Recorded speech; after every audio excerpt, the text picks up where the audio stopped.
صحیح بخاری حدیث نمبر 32۔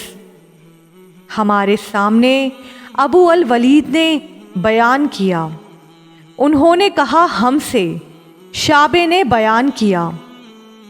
دوسری سند، اور امام بخاری رحمۃ اللہ علیہ نے کہا کہ ہم سے اسی حدیث کو بشر نے بیان کیا، ان سے محمد نے، ان سے شعبے نے، انہوں نے سلیمان سے، انہوں نے علقمہ سے، انہوں نے عبداللہ بن مسعود رضی اللہ تعالی عنہ سے۔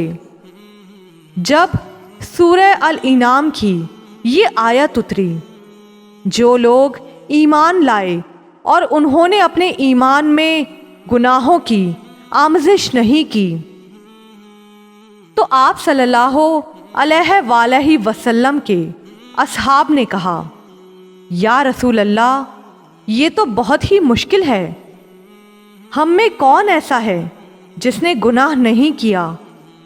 تب اللہ پاک نے سورہ لقمان کی یہ آیت اتاری، اِنَّا شرک الظلم العظیم، کہ بے شک شرک بڑا ظلم ہے۔